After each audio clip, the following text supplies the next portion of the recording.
사람은 질그릇과 같다고 말씀하고 있습니다. 깨어지기 쉽고 언젠가는 흙으로 돌아가는 존재입니다. 우리는 죄에 둘러싸여 있고 병에 둘러싸여 있고 고통과 온갖 문제에 시달리다가 그렇게 살다가 어느 날 마침내 우리는 한 줌의 흙으로 돌아가고 마는 것입니다. 그런데 그리스도인들은 이 질그릇 속에 보배를 담고 있다고 말씀하고 있습니다. 남들처럼 역시 질그릇 같은 존재임에 틀림없으나 그 보배를 간직하고 있기 때문에 시간과 공간의 제약을 받고 있지만 진정한 자유의 감격이 있고 또한 현실적인 패배 가운데서도 영원한 승리를 확신하면서 살고 있는 것입니다. 찬송가 67장에 보면 영광의 왕께 경배하며 그 찬송 마지막 절에 질그릇같이 연약한 인생 주 의지하여 늘 강건하리 온 백성 지으신 만왕이시니 그 자비 영원히 변함없어라. 이와 같이 우리는 질그릇 같지만 이 그리스도의 영광으로 인하여 우리는 승리하는 삶을 사는 것입니다. 그래서 여기 말씀하는 보배는 예수 그리스도의 영광, 그의 얼굴에 비치는 하나님을 아는 영광의 빛이라고 말씀하고 있습니다. 요한복음 1장 14절에 보면 말씀이 육신이 되어 우리 가운데 거하심에 우리가 그의 영광을 보니 아버지의 독생자의 영광이요 은혜와 진리가 충만하더라고 했습니다. 또한 요한계시록 1장 16절에 보면 그의 오른손에 7별이 있고 그의 입에서 좌우에 날선검이 나오고 그 얼굴은 해가 힘있게 비치는 것 같더라고 하였습니다. 그 영광의 빛이 질그릇 같은 우리 안에 있기 때문에 비록 질그릇에 가리워 있지만은 그 빛이 결국은 질그릇을 넘어서 밖으로 나타나는 것입니다. 어떤 선교지에서 원주민이 선교사님들을 찾아와서 얼굴에 빛이 나는 약을 주십시오라고 했다는 것입니다. 그래서 그런 약이 없는데요 그랬더니 그러지 말고 주시라고, 당신들 얼굴에 빛이 나는데 분명 그런 약이 있는 줄로 알고 왔다고 이렇게 딱하게 구하더라는 것입니다. 이와 같이 그리스도의 영광은 질그릇 같은 우리 속에서도 그 밖으로 가리지 못하고 나타나는 것입니다. 또한 이 보배는 하나님의 큰 능력을 나타내 줍니다. 오순절 다락방에서 성령의 충만함을 받은 성도들이 전에는 연약하였으나 강하여지고, 전에는 미련하였으나 지혜로워지고, 전에는 비겁하였으나 이제는 용감한 성도들이 되었습니다. 사실상 그들 중에는 지혜 있는 자가 많지 아니하고 능한 자가 많지 아니하고 또한 문벌 좋은 자가 많지 않았다고 했습니다. 그러나 그러한 그들이 변한 것은 부활하신 주님을 만났고 위로서 부으시는 성령님의 은혜를 체험했기 때문입니다. 그래서 그 보배를 질그릇 같은 존재이지만 그 속에 간직했기 때문에 그들은 힘 있는 성도들이 되었던 것입니다. 바울은 말하기를 이는 심히 큰 능력이 하나님께 있고 우리에게 있지 아니함을 알게 하려 함이라고 말씀했습니다. 한때에는 질그릇 같은 존재인 줄을 모르고 자만했던 그들이 환난과 핍박이 임할 때에 철저하게 자기들은 질그릇 같은 연약한 존재임을 깨달았던 것입니다. 이제 이 보배를 마음에 간직하게 됨으로 말미암아 그들 자신은 비록 질그릇 같으나 그 속에 담긴 그리스도의 영광의 능력이 그들로 하여금 모든 것을 가능하게 만든다는 것을 믿는 믿음에 이르렀습니다. 그래서 바울은 복음을 전할 때에 내가 예수 그리스도와 그가 십자가에 못 박히신 것 외에는 아무것도 알지 아니하기로 작정했다고 말했습니다. 무엇이 우리에게 가장 소중한 것입니까? 서부 개척하던 당시에 미국의 한 백인 미망인이 개척지에 가서 살게 되었습니다. 그래서 거기에 있는 현지 원주민 인디안들과 교제를 하면서 살았는데 인디안들은 이 부인이 가지고 있는 옷이나 가구나 이런 것에 매우 관심을 가지고 신기하게 여겼습니다. 좋은 관계를 가지고 살던 어느 날 한 인디안 여인이 누런 돌덩어리를 가져다 선물로 주었습니다. 그래서 그냥 선물을 받았으니까 일단 자기가 입었던 헌옷 중에 하나를 답례로 주었습니다. 근데 나중에 보니까 그 돌덩어리가 금이었습니다. 그런데 이 인디안 여인이 그 대가로 옷을 받았다는 것을 알고서는 다른 여인들도 다 그 누런 돌을 주워 가지고 온 것입니다. 그래서 그냥 자기 옷까지 나눠주고 이렇게 해서 이 사람은 금방 부자가 되었습니다. 그 인디안들은 이 황금이 얼마나 소중한 건지 가치를 몰랐기 때문에 이런 어이없는 교환을 하게 된 것입니다. 오늘날 우리는 이 세상에 많은 것들을, 좋아 보이는 것들, 때로는 우리에게 필요한 것들을 위해서 우리는 수고하고 노력을 하고 있습니다. 물론 그런 것을 성취하는 것이 나쁜 것은 아니죠. 하지만 때로는 이 세상의 것들을 너무 소중히 여기고 그것에 너무 집착하는 나머지 우리가 진정 가치 있는 귀한 이 보배를 잃어버리거나 포기하는 수도 있습니다. 어느 집사님이 그 자녀가 좋은 대학에 입학을 하였습니다. 다들 축하해주고 어떻게 해서 이렇게 큰 일을 해냈냐고 장하다고 하니까 하는 말이, 저는 아무것도 하는 것이 없어요. 그냥 매일 같이 예배 드린 것밖에 한 게 없습니다. 그렇게 얘기를 했어요. 물론 공부도 하지 않고 뒷바라지도 해주지 않는데 예배만 드린다고 대학에 합격하는 것은 아니겠죠. 하지만 생각해 보십시오. 아무리 머리가 좋고 공부 잘하는 학생도 고3 1년 내내 매일 가정예배 드린다, 쉬운 일이 아닙니다. 종종 전에 얘기를 들어보니까 어떤 가정은 고3 1년 동안은 고등부도 가지 마라, 심지어는 주일 예배도 나중에 대학 들어가서 실컷 하루 종일 교회에서 살아라 그러면서 우리 교회는 말고 다른 데 그랬다고 합니다. 그런데 아니 매일 가정 예배를 드렸다. 물론 그렇게 했는데도 합격 안 했을 수도 있지요.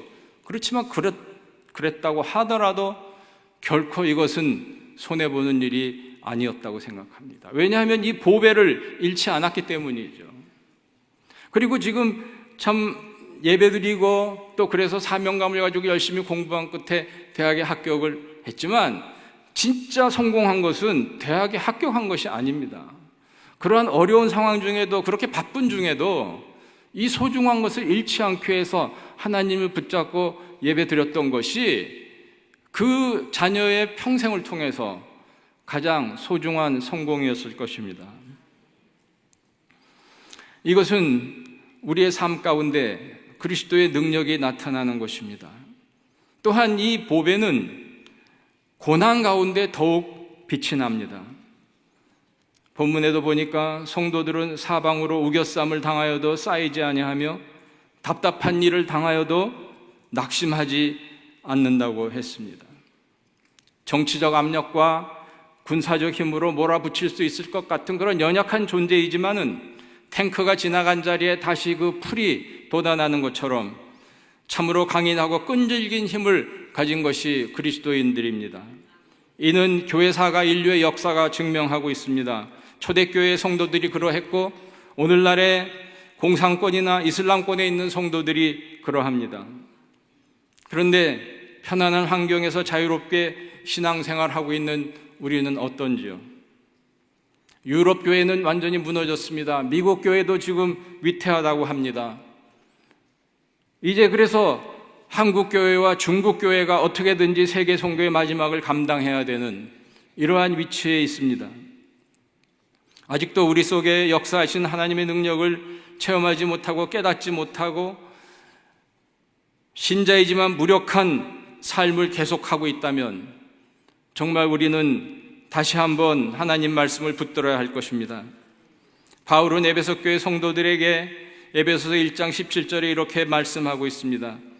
우리 주 예수 그리스도의 하나님 영광의 아버지께서 지혜와 계시의 영을 너희에게 주사 하나님을 알게 하시고 너희 마음의 눈을 밝히사 그의 부르심의 소망이 무엇이며 성도 안에서 그 기업의 영광의 풍성함이 무엇이며 그의 힘의 위력으로 역사하심을 따라 믿는 우리에게 베푸신 능력의 지극히 크심이 어떠한 것을 너희로 알게 하시기를 구하노라. 이렇게 말씀했습니다. 바울은 많은 고난을 겪었습니다. 우리는 때로 왜 하나님께서 복음 전하는 자에게 이렇게 고난을 주시는가 그렇게 생각하고 예수 믿는 사람 병도 걸리지 않고 고통도 없었으면 좋겠다고 생각합니다.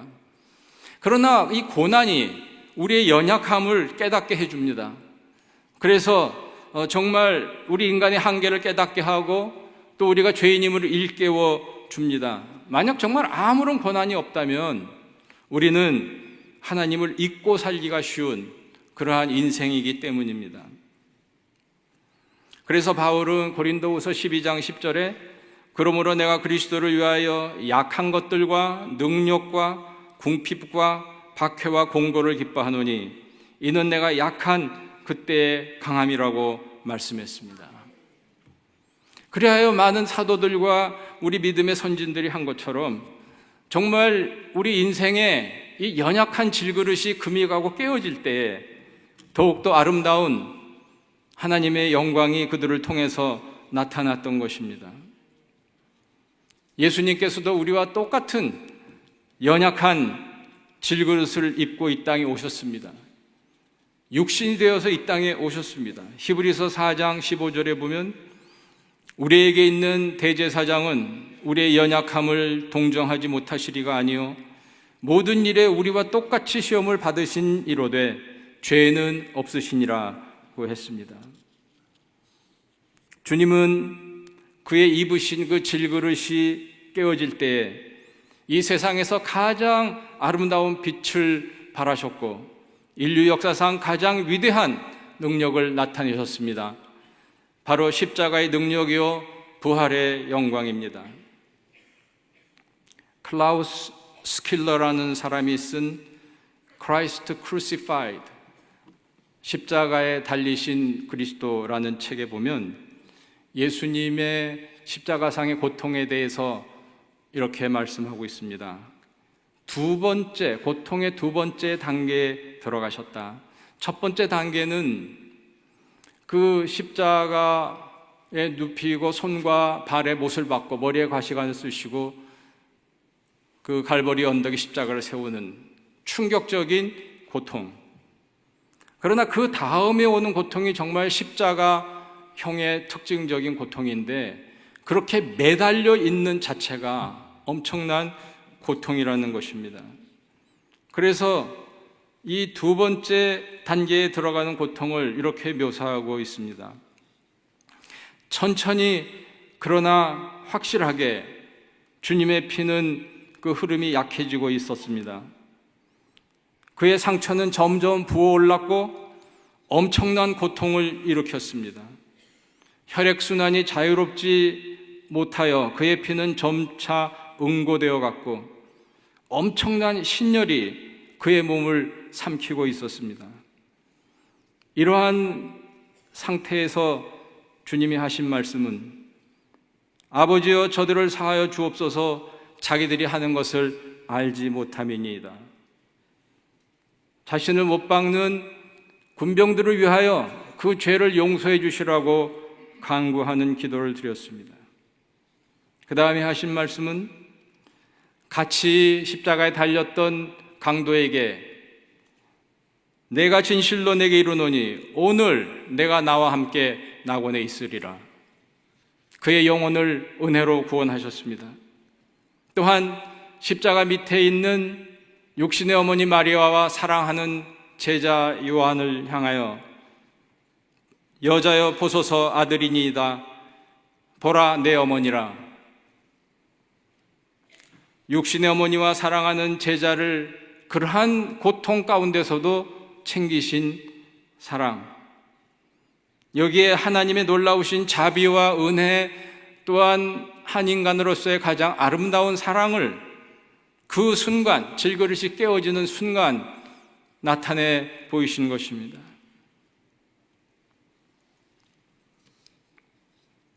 요한복음에는 나아가서 한 가지 사건을 더 기록하고 있습니다. 19장 33절에 예수께 이르러서는 이미 죽으신 것을 보고 다리를 꺾지 아니하고 그중 한 군인이 창으로 옆구리를 찌르니 피와 물이 나오더라. 다음 날이 안식일인 거로 죄수들이 아직 숨이 끊어지지 않았으면 시체를 치우기 위해서 다리를 꺾어서 숨을 끊게 하는데 예수님께 이르러 보니까 이미 숨이 넘어가셨습니다. 그러니까 다리를 꺾지 않고 그래도 확인을 하기 위해서 군병이 창으로 옆구리를 찔렀더니 물과 피가 나오더라. 그때까지 피를 다 쏟으신 주님이 마지막 남은 피가 심장에 있었던 피가 마저 흘러나오게 된 것입니다. 그런데 그때 그 피와 더불어 물이 나왔습니다. 이것이 매우 특이한 일이므로 요한은 것을 기록하면서 그때 본 사람이 증거하였으니 이 증거가 참이라고 했습니다. 아마도 요한은 그게 무슨 의미인지는 몰랐을 것입니다. 그런데 2000년 후에 어떤 의학자가 그런 연구를 했다고 합니다. 예수님의 사망 원인은 심장 파열이다. 그 이론에 의하면 심장이 파열되면 이 피가 물과 분리되는 현상이 있다는 것입니다.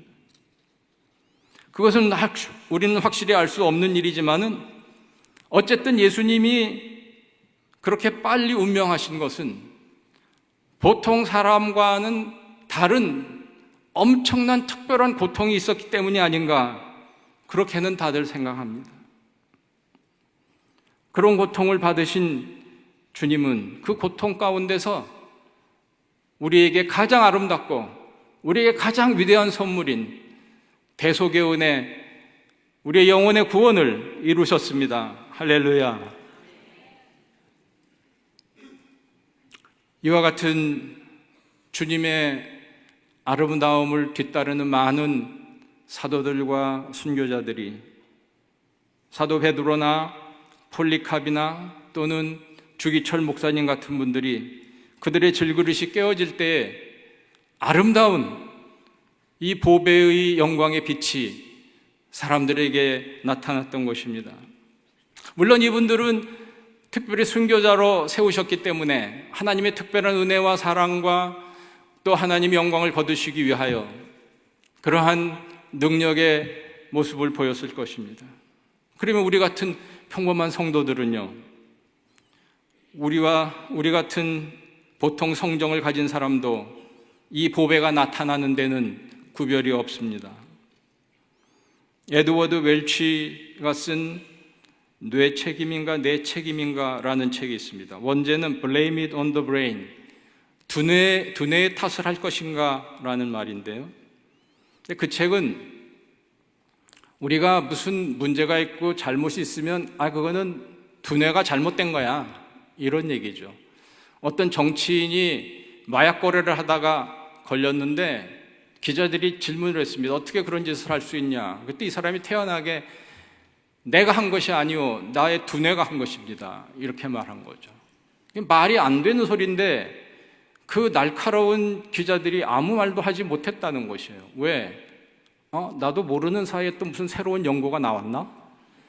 괜히 거기서 잘못 여보셔, 이게 말도 안 되고 이렇게 했다가 아니 요즘 새로 나온 연구 결과를 모르느냐고, 그거는 그 사람의 잘못이 아니라는, 두뇌가 어떻게 돼서 마약 거래도 할 수 있는 건데 당신 너무 무식한 거 아니야? 혹시 이런 말 들으면 어떡할까? 겁이 나서 말을 못하고 있는 거예요.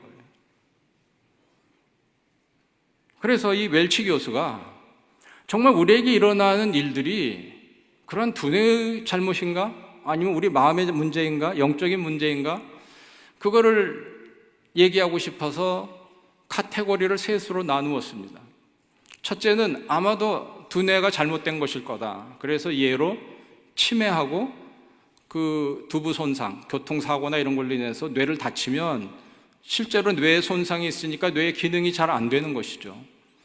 그런 한 카테고리하고, 그 다음에는 어쩌면 뇌의 문제일 수도 있지만 아닐 수도 있다, 혹은 두 가지가 다일 수도 있다라는 카테고리가 있는데, 그것은 그 대표적인, 대부분이 거기에 들어갑니다만은 무슨 이상심리나 정신적 문제가, 거기서 대표적으로 두 가지를 얘기했습니다. 우울증하고 ADHD, 그 주의력 결핍 과잉 행동 장애, 그 두 가지를 말했고, 그 다음에 이것은 뇌의 잘못이라고 보기 어렵다. 이거는 마음의 문제요, 영적인 문제요, 인간적 선택이다 라는 카테고리로 두 개를 선택한 것은 알코올 중독과 동성애입니다.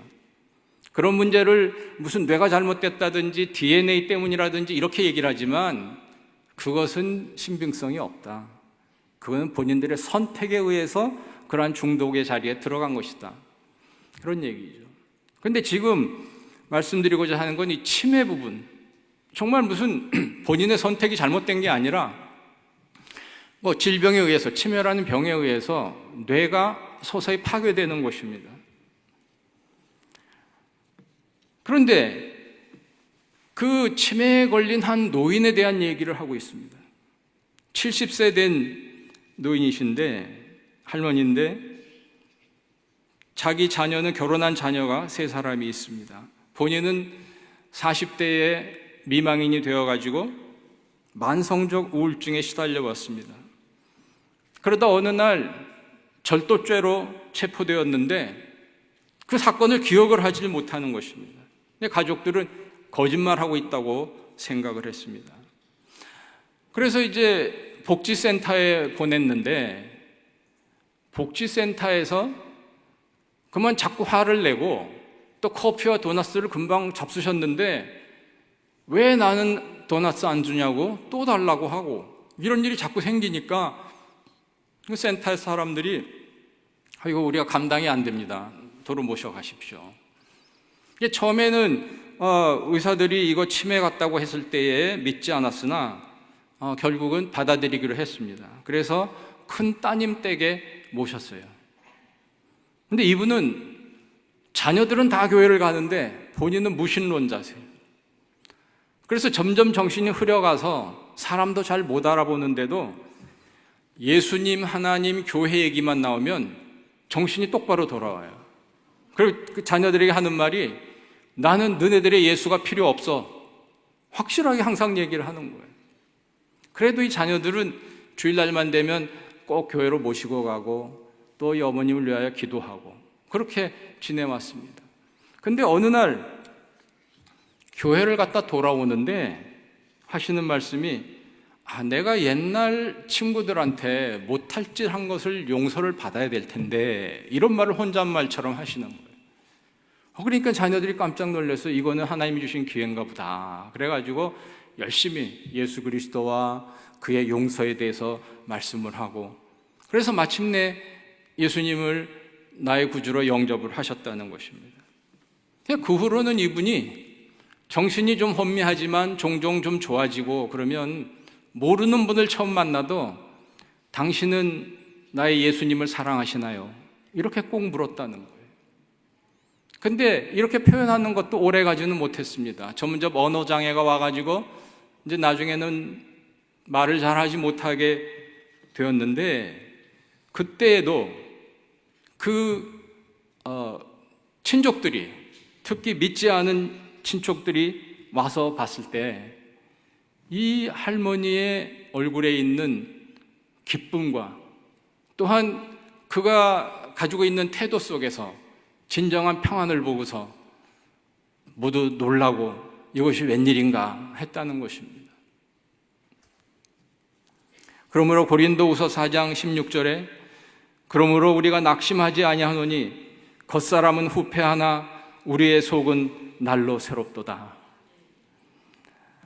그래서 우리는 예수 그리스도의 이런 보배와 같은 그런 영광을 우리 마음속에 간직할 뿐 아니라 우리가 나아가서 이 보배를 널리 전해야 되며, 그 영광이 우리 연약한 이 질그릇 같은 몸을 통해서 전달되며, 또 우리가 연약해져서 정말 이 질그릇이 금이 가고 언젠가는 깨어질 때에, 그때에도 정말 주님의 영광이 더욱 크게 나타나서 하나님께 영광이요 모든 사람들에게 아름다운 빛이 되고 우리에게 큰 복이 될 수 있기를 주님의 이름으로 축원합니다.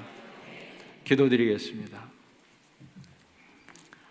하나님 아버지 감사합니다. 저희들은 죽을 수밖에 없는 죄인이요 연약한 질그릇 같은 존재입니다. 그러나 저희들이 주님 안에서 살아갈 때에 이 보배를 질그릇 속에 간직하였으니 주님께 영광 돌리고 또한 이 질그릇이 언젠가 부서지고 깨어질 때에 주님의 크신 영광이 나타나기를 간절히 소망합니다. 주님께서 저희들을 붙들어 주시고 저희들 안에 항상 거하시며 저희들에게 주님의 능력과 크신 은혜를 베풀어 주셔서 주님의 고통과 사랑과 은혜가 얼마나 크고 넓은지 깊이 깨닫는 저희들의 삶이 되게 하여 주시옵소서. 우리 주 예수님 이름으로 기도드리옵나이다. 아멘.